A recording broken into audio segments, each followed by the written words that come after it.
एक रहस्यमय अजनबी, एक अजीब प्रतिज्ञा और नगर में होती रहस्यमय हत्याएं। राजा चंद्रसेन ने जब उस अजनबी की कुटिया में झांका तो जो देखा उसे देखकर उसकी रूह कांप गई। आखिर वीरभद्र कौन था, वह रहस्यमय शक्ति क्या थी और क्यों नगर में हो रही थी खौफनाक मौतें। जानिए इस रोमांचक और रहस्य से भरी कहानी में, जहाँ हर मोड़ पर एक नया राज खुलता है। दोस्तों, कहानी की शुरुआत होती है एक घने जंगल से। चंद्रमा की फीकी रोशनी में राजा विक्रमादित्य एक पुराने पेड़ की शाखा से लटके हुए शव को उतारते हैं। जैसे ही वह उस शव को अपने कंधे पर रखते हैं, बेताल की हंसी गूंज उठती है। बेताल बोलता है, राजन, मैं तुम्हें एक रहस्यमय कहानी सुनाता हूँ, लेकिन याद रखना, अगर तुमने मेरे प्रश्न का उत्तर नहीं दिया तो तुम्हारे सर के टुकड़े हो जाएंगे, और यदि तुमने बीच में कुछ बोला तो मैं उड़ जाऊंगा। विक्रम ने चुपचाप कदम बढ़ा दिए और बेताल कहानी सुनाने लगा। मालवा नगरी का राजा चंद्रसेन अपनी न्यायप्रियता के लिए प्रसिद्ध था, लेकिन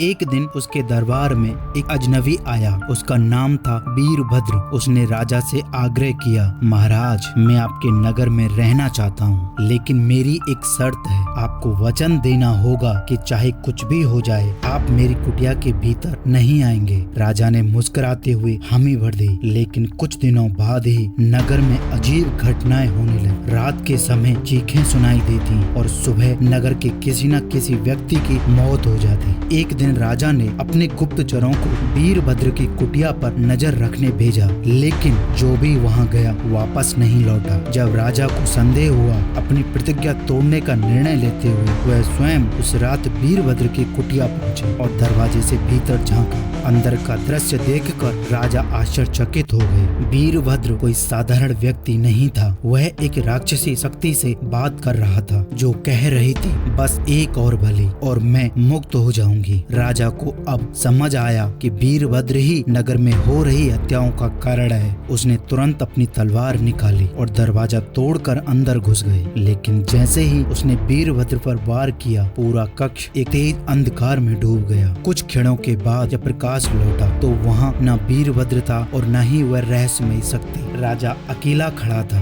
और कुटिया एक साधारण मिट्टी के घर में परिवर्तित हो रही थी। अब बेताल ने प्रश्न पूछा, राजन, वीरभद्र कौन था? क्या वह कोई तांत्रिक था या किसी अभिशाप से बंधा जीव? और वह शक्ति कौन थी जो बलि मांग रही थी? यदि तुमने गलत उत्तर दिया तो तुम्हारे सिर के टुकड़े टुकड़े हो जाएंगे। विक्रम कुछ क्षण सोचते रहे, फिर बोले, वीरभद्र कोई साधारण मनुष्य नहीं था, वह स्वयं एक अभिशप्त आत्मा थी, जो किसी सांप से मुक्त होने के लिए बलि दे रही थी, और वह रहस्यमय शक्ति उसकी आत्मा को बंधन से मुक्त करने वाली तंत्र शक्ति थी, जिसे उसने अनजाने में जगाया था। लेकिन राजा के हस्तक्षेप से यह प्रक्रिया अधूरी रह गई, इसलिए वह शक्ति और वीरभद्र दोनों काल में विलीन हो गए। बेताल जोर से हंसा और बोला, तुमने सही उत्तर दिया राजन, लेकिन तुमने मौन तोड़ा। अब मैं फिर उड़ जाऊंगा। और यह कहकर बेताल फिर से हवा में विलीन हो गया। राजा विक्रम ने गहरी सांस ली और फिर वापस लौटे, सबको फिर से कंधे पर उठाकर चल दिए। दोस्तों,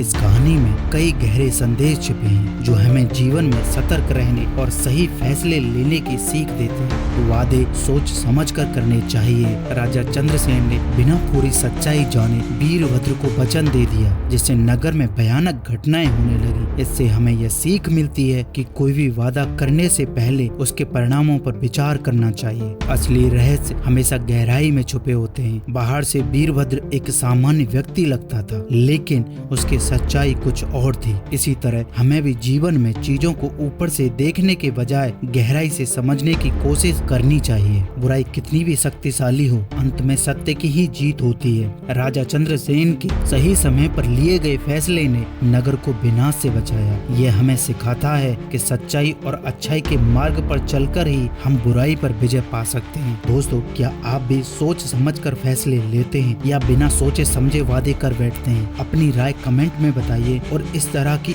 और रोमांचक कहानियों के लिए चैनल को सब्सक्राइब कीजिए। धन्यवाद।